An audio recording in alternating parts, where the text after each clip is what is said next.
Alright, hello. This is the very special private Q&A video for Vesko. And hello, Vesko, first of all. Thank you very much for your Patreon contribution in the month of June. Very much appreciated. And yes, I did get your message up front saying that, this was going to be just a one-time really big thing and that you were going to lower your pledge afterwards. And I did see that you did. And listen, that would be pretty ridiculous of me to expect that someone was going to give that amount of money on a monthly basis. I mean, thank you very much. That was very much appreciated. That was very generous of you.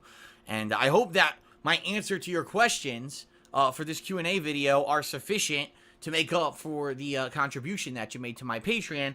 I did also see that you did not wish to get any kind of a t-shirt or be a part of Project 7. Now, if you ever change your mind, understand, you can always message me. I've got history to prove that you did pledge the amount that you did. So if you ever change your mind and you say, oh, I would now like to be a part of Project 7, or I changed my mind, I maybe want a t-shirt at some point, let me know. Feel free, okay? But thank you very much. Understand that this year in particular has been an awesome year for me because of people like you, because you guys are directly supporting my efforts to keep doing this on a daily basis. Look at the improvements, look at the soundproofing foam, the better microphone, the fact that when you watch my reviews now, there's tons of editing and stuff in them, right? The green screen stuff that I've started to do, and you're going to see, I think, when I start working on Project 7 again, the fun stuff that I'm able to do that was not in my comfort zone, but that I am striking out to do. Marathons. I never did a marathon until this year, and now I've done 3, and I had a ton of fun every time I've done one, and I actually can't wait for the one at the end of this month, too. All because of Patreon. So Patreon is, in my opinion, making this a better overall experience, and I'm feeling more positive and better than ever before because of it. So thank you. But enough about me. Let me take a sip of water, and then we'll get on to your questions.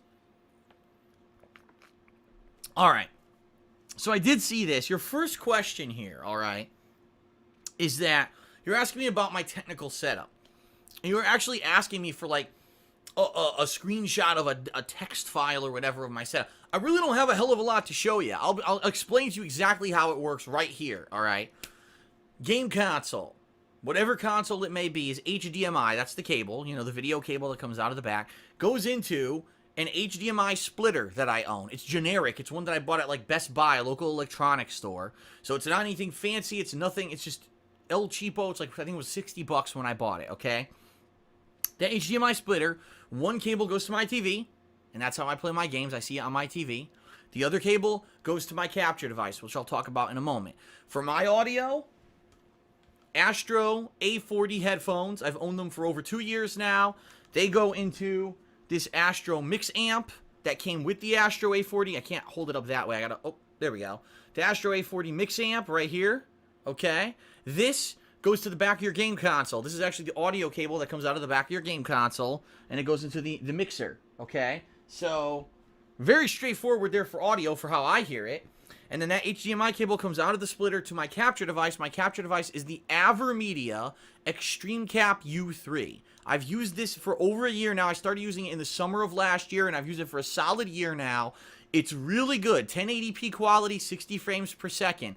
The only thing that I can say that's a negative about it is that it does make large file sizes if you want it to look good. If you've watched my videos, such as my Mortal Kombat 10, or I'm trying to think, recently I just started playing Devil May Cry 3, or some other games that were 60 frames per second, because it does do that. It does it in really good quality, but your file sizes get big, and it just is. It's necessary. For 60 frames per second, your video files are going to be large. I'm talking like 2-3 gigs for, maybe 15-20 minutes. So pretty huge file sizes, alright? So that device then connects via USB 3.0 to the back of my PC, and that's my gaming PC, okay? Software-wise, I only use one piece of software. It's OBS, Open Broadcast Software, alright, or Broadcasting Software, I think it's actually technically called. And what you do is I bought this AverMedia and I installed it on my PC, put in all the software and stuff that they want you to install on it. But then I just open it up in OBS, I add it, you can add it as an actual game capture device, okay? And as you do, it shows up AverMedia, you select it, and then you just tell it, oh, you're recording, from this resolution, from the, and here you go, 60 frames per second, and it just works. It's very simple. It's like plug and play. There's very little adjustment. The only thing that I can tell you, if you're wondering, I don't know how technical you want me to go here. If you're talking kilobytes per second, I record in 9,000 kilobits per second or kilobytes. I don't even know what it stands for. kbps. Which is why I had to leave Twitch. Because when I wanted to adopt 60 frames per second last year, Twitch was telling me I could only broadcast at like 3,000. And I said 3,000 is barely sufficient for 720p. How is it that there's all these people doing 1080p 60 frames per second on your website? And of course, they had no answer for me. And the answer is this: they're a very preferential website. Twitch TV looks for streamers who are going to constantly be begging for money, okay? I need subs, send me donations and subs, so you'll do a ton of subs on Twitch, and Twitch makes a ton of money off your channel. Then they don't bother you anymore, okay? But I was never like that. I was the kind of person that I would ask for subs in the pre-streams, and if I got them, I got them. If I didn't, I didn't constantly interrupt my content to beg for subs, so I never had a ton of subs, and because of that, Twitch decided, oh, well, we're going to force Phil to do a low bitrate stream when other people had better bit rates than me, which is ridiculous. So I left Twitch last year when I wanted to start doing the 60 frames per second. I went to YouTube. YouTube's unlimited. And I'm so happy I moved, because since I moved now, YouTube allows me to do whatever quality video I want. So I'm doing full 1080p, 60 frames per second, no limits. They don't give a shit. And my streams look amazing. They really do. They look better than they ever did on Twitch. The stream chat's good. Everything's going good. So in regards to my streaming and capturing, I just use this one program called OBS, and this program is able to both stream and capture at exactly the same time. It actually has two buttons, one that says stream and one that says capture, and all you need to do is get your details, whether it's YouTube details or Twitch login info, and you put it into the program, right? And you tell it to record at 9,000 kilobytes or kilobits per second, whatever the hell it is, at 1080p, 60 frames per second. And, you know, it takes a little bit of learning. It took me about a month to 2 months to actually settle down and learn all the settings and get all the little intricacies of the program out. But once I did, my videos look better than ever. And then what actually happens, as I'm live streaming, it streams to YouTube, but it also is recording locally, and it actually records on an external hard drive. And again, it's nothing major. Any external hard drive will do. The one that I have, I think, is called the Western Digital Passport, My Passport, and it's a USB 3.0 hard drive, so it's a little bit faster to read-write than a normal external hard drive, and it stores to that. And I just fill her up, and when it's time to upload the videos, I put them straight off from that. I select them from that hard drive and upload them straight to YouTube. If it's a thing like Hate Live, my podcast, I don't even bother. I'll record the video as a backup, but I just let that stream that was on YouTube, you can actually just make it go live, and that's what I do. I just make the stream archive go live, and that becomes the podcast on YouTube, and that way I don't need to double dip and re-upload the same stuff. Now, you mentioned, are there any plans for me to upgrade my content in the future? Right now, quite honestly, the golden standard for gameplay is 1080p, 30 frames per second. There's actually a lot of games aren't even running at 60 frames yet. Just look at the games that have come out recently. Bloodborne, Batman Arkham Knight, two of the biggest releases of this year, both ran at only 30 frames per second. So my setup is actually ready for better than that, all right? So when I play games like Mortal Kombat 10 or Devil May Cry or upcoming the Street Fighter V beta, I'm very much looking forward to that, to see how that's going to look. But I'm ready. I'm future-proofed. You know what I mean? At least for this generation of consoles. Now, it may be possible that in the future, oh my god, people are capturing at 4K and stuff like that. Right now, most games don't even render at 4K. So, future-proofing, what I'm doing, capturing and streaming, no. The one thing that I would like to improve is being able to play PC games, high-level, high-quality PC games, and capture and stream them at the same time. I tried doing this last year. It did not work. My PC is a powerhouse, and it can run these games, but it can't run and capture and stream them all at the same time. It just cannot handle it. So what eventually I would like to do, if I can ever raise the funds, which I don't know if I ever will, quite honestly, because I can't even raise funds to buy a new camera, which is kind of my next goal. But anyway, if I can ever raise the funds, what I would like to do is get a second PC, which would either be another top-of-the-line PC for gaming, and then I could use my existing PC for the streaming or capturing, or vice versa. Maybe I'll buy a lower-end PC, but it's just dedicated just for streaming and capturing, and then I could use my current PC for gaming, and I could play games like Witcher 3 on max settings, and, you know, it would look gorgeous, 60 frames per second, versus on consoles, it's nerfed, and it's only 30 frames per second. Because right now, that is my one limitation. However, I hate to say it, because I know a lot of people are PC master race, PC-only gamers.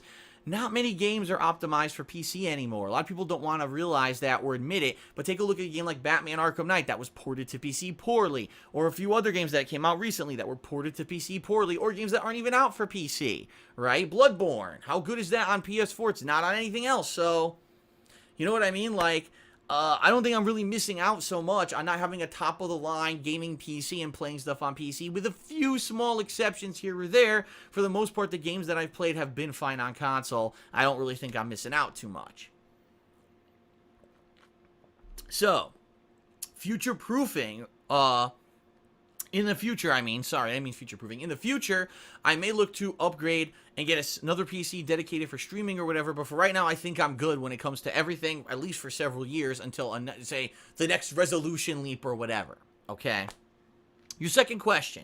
You say, do we have any intentions of joining a bigger gaming network as Machinima again, or do you have, like, the freedom of choice when you review stuff, like you already said in the past Hate Live podcast? I'm actually more interested to know, financial-wise, if it's better for you when you are standalone or in a network. And please answer briefly. I know that your past statements on the issue, so don't bother with long explanations.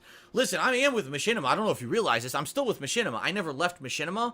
Maybe you get that impression because I removed the Machinima logo from the intros of my videos. That had nothing to do with me leaving Machinima. That was because YouTube decided they didn't want any ads on videos anymore, because they're like, well, we have an ad program, so if you're putting ads on your videos outside of our ad program, we don't get the cut of money, and we're going to start banning and doing disciplinary stuff against people who have ads on their videos. So I completely removed the Machinima logo, and no one's bothered me about it. Machinima doesn't even care, so that's why you don't see that. I'm still with Machinima. I'm still partnered with them. I'm in a managed partnership, which is actually their exclusive high-level partnership.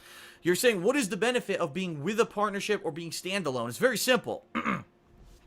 There's 3 levels. There's standalone. Standalone means you're doing everything by yourself. You have no backing, you have no resources, no one to help you or promote you with anything. And I'll be honest, if you're standalone in this day and age and you're trying to do gameplay content, you're probably screwed. Because a lot of people who try to do gameplay content get constant issues with content ID matches, and they can't get their name out there. They do stuff, and there's no way for them to get exposure because YouTube is now so over-flooded with people doing gameplay videos that if you're not partnered, it's hard to even get anyone to watch your stuff. It has to be a fluke. Someone goes on your page by accident, right?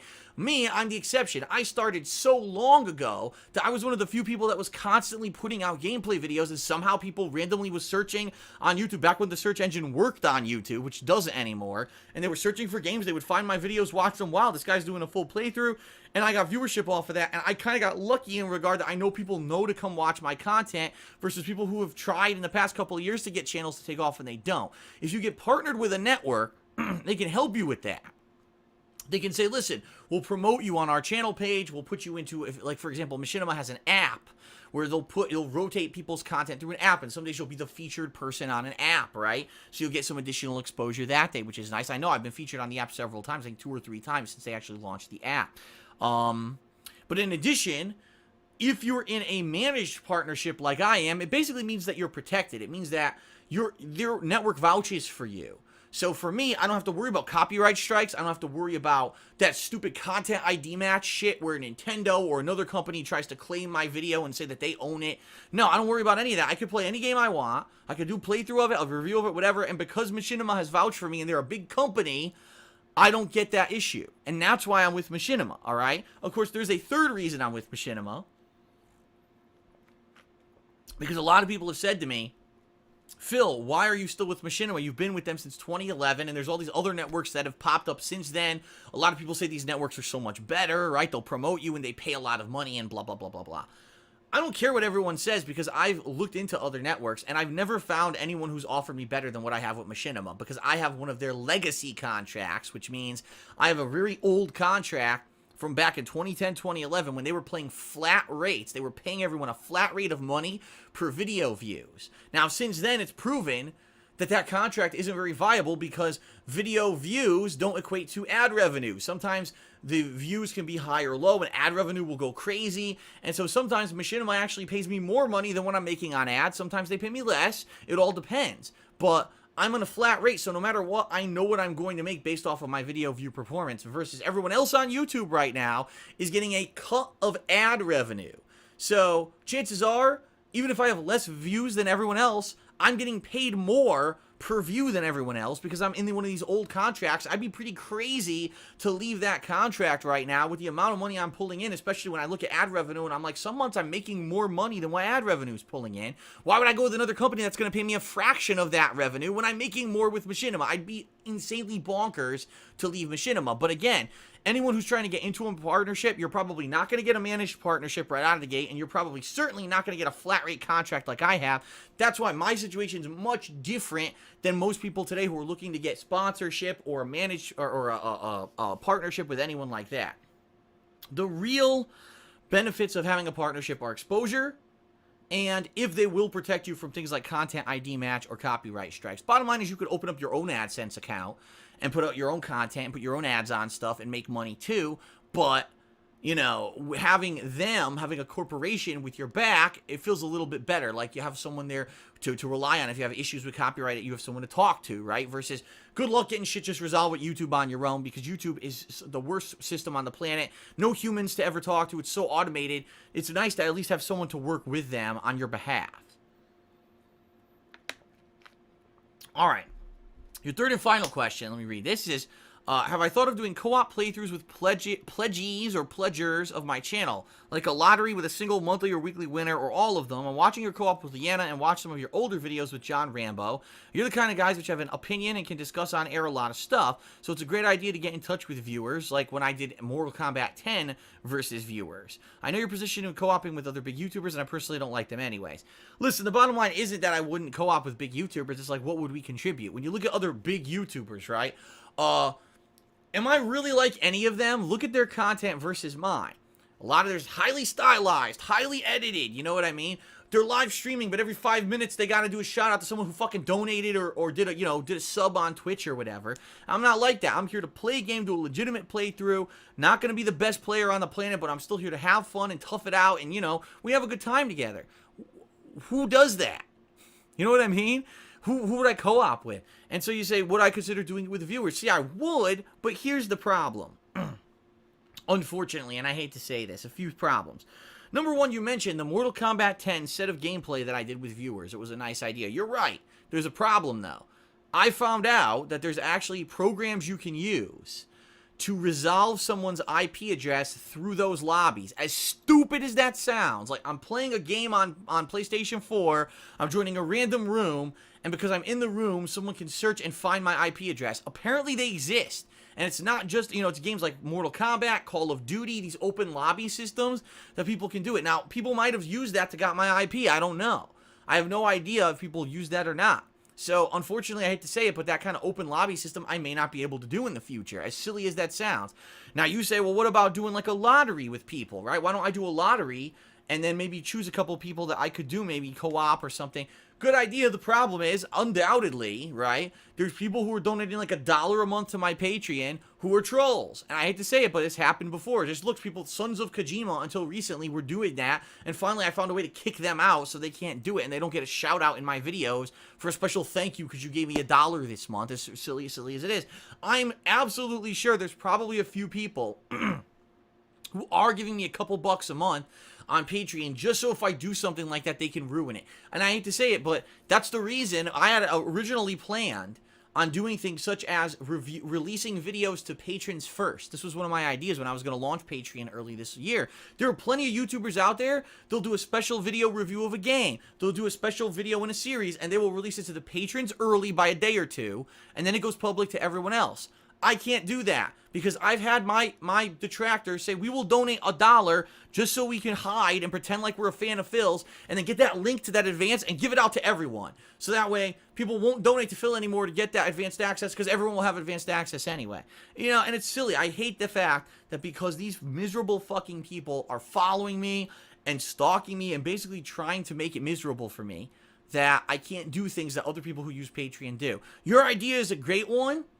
But having, say, 1 or 2 people a month, oh, let's do a cooperative playthrough, and then we go to do it, who knows, right? And then in addition to that, even to make, just to be honest, having a random person who you don't know who they are, you don't know when or they're available to play, to coordinate, especially I have fans that are worldwide. What if there's someone in England, right, or Britain, or wherever, you want to call it, who over there wants to play, but they're 7 hours ahead of me. So now we got to try to coordinate a special time and place to do this co-op. Who knows if the connection will be any good. That's why I don't want to get too much into there. With Patreon, what I've tried to do is I've tried to make it concrete things that I know I can deliver monthly. All right, giving you simple perks like a video like this. This I can do easily. A verbal shout out or a text shout out or send you a t-shirt. Those are things I know I can do. They're fully in my control. Versus let's coordinate a co-op of a random lottery winner when the internet might be crazy because of connection across the world and the time zone difference, and some asshole might be trying to get my IP. You see what I'm getting at? I don't want to get so complicated that now you get people who are upset because I couldn't come through on maybe a Patreon promise or goal that I really wanted to do because of limitations like that. So that's why I've really never done anything like that. And I'll be honest, I'm disappointed because you're absolutely right. That Mortal Kombat 10 sessions that I did with viewers, I loved it. I thought it was a ton of fun. But now I'm worried, now that I've changed my IP address after being DDoS attacked last month, I am worried and nervous that if let's say for example, with Call of Duty coming out later this year, big game, Black Ops 3, zombie mode, there's going to be multiplayer, everything. I'm excited. I would love to do it, but who's to say that if I go to do it, that someone won't use some kind of an IP resolver and find my IP because I'm in a lobby. And now I'm screwed again because to get my IP changed, you saw what a nightmare it was. So I can't go through that every time I play a multiplayer game. So it's a tough situation. It's a tough idea. Co-op is always possible. The problem is this day and age with all the shit that's going on. You know, when I first started on YouTube, did I ever think that I would say, oh, I'd love to do co-op gameplay, but who knows if someone will get my IP address and attack me via my modem or find out my address and send me fake pizza orders and call the cops and have them swat me. Dude, it's insane. It's insanity. Absolute insanity. I never fucking thought for a moment that kind of shit would ever happen, that there's people out there who would do that kind of shit, but sadly there are. So it kind of is what it is, and I push along and I do my best. Thank you for your suggestions. I don't think that the lottery idea would work, but I would like to do more co-op, especially with some of the games that are coming out in the next several months. There's a lot of co-op opportunities, and I'll be looking for people who maybe have some dedicated time, who, for example, Halo 5, Call of Duty. I am going to be teaming up with my friend Nestor again, but it looks like some people, for example, the Area Lord probably won't be available, and I'm maybe looking for other partners, so we'll have to see, but thank you very much for your donation. Thank you very much for your questions. I hope that you've enjoyed this video and your answers. And thanks for your support. I hope that you enjoy the content that I put out this summer. I'm a little worried that this summer is going to slow down a little bit, which will screw me over. Well, here's hopefully hoping that the hardcore gaming season this year is looking really good with some of the great stuff that's lined up. And I'm feeling positive, and hopefully we'll have a great end of the year. Thank you. I hope you enjoy the content moving forward. Thank you so much for your donation, and thank you for your questions. I hope you like the answers, all right? Thank you to Vesko, my friend. I appreciate it. I hope you liked the video. Thanks, and I'll see you later. Peace out.